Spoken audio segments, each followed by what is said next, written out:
In order to make a pinch pot, the first thing that you need to do is to slap, pat, or shape the clay into a sphere or hockey puck shape.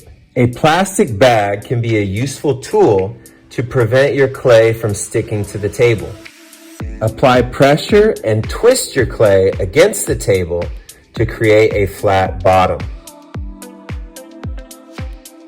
Using your index finger, poke a hole in the center of the clay, but don't push all the way through to the table. Make sure that you leave a 1/4 inch or a pinky thickness of space for the bottom.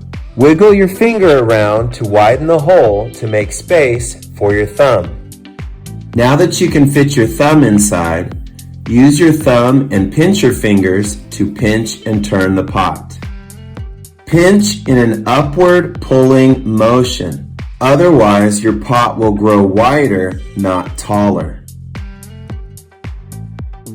As you continue to pinch and turn your pot, the opening of your pot should be getting wider and wider. The walls of your pot should be getting thinner and taller, resembling a tire. Keep repeating this process until you reach the desired height. Slide your thumb and finger from the base of the pot to the top of the lip to test how even the walls are.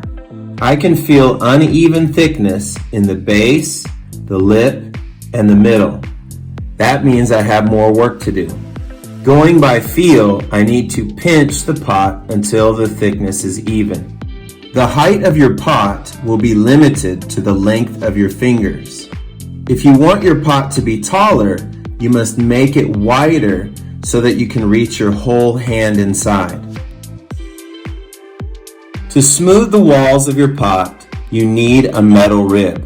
Dip the rib in water and use your offhand inside the pot to support the walls. Smooth the outer wall with the rib in your dominant hand in an upward motion, turning the pot as you go. This will smooth most of the rough edges out of the pot. As you smooth your pot, slip and clay will collect on the rib. Scrape it off into your cup or wipe it down with a sponge. Otherwise, you'll be sliding excess clay and slip all over your nice, smooth pot. Any roughness left behind from the first wave of smoothing can be taken care of by the second wave. Using the rib, smooth the pot horizontally, turning the pot as you go. After smoothing the pot vertically and horizontally, if there is any roughness left behind, you may take a damp sponge and smooth the pot the rest of the way.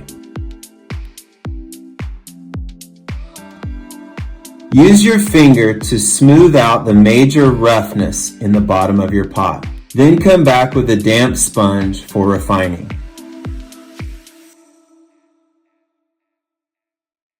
Always use a plastic bag to keep your pot from sticking.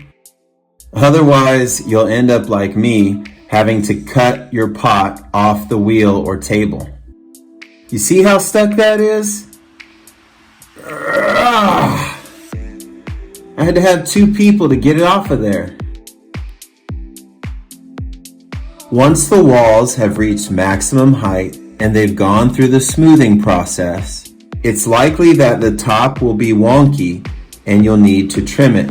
If the pot is short enough, rest your hand against the table so that your cut will be level. Place your needle tool at the lowest point of your lip. Keep your hand steady as you rotate your pot. It would be wise to make an initial shallow cut as a guide. Then, turn your pot a second time, cutting all the way through the lip. You might think that after trimming the top, that our pot is perfect and we're done. Nope. The thing is that when you cut the top, it makes a sharp, hard edge. And when you fire it in the kiln, everything that is sharp gets even sharper. It becomes like a knife. Do you want to slice your lip while drinking a glass of lemonade? I don't think so. Get a cup of water, dip your finger, and start smoothing the lip. Smooth the top of the lip, the edges and corners, making sure that you don't leave any sharp edges behind. You can also take a damp sponge and wipe off the excess slip, making it even smoother. Last but not least, clean off the bottom, sign, and date your work.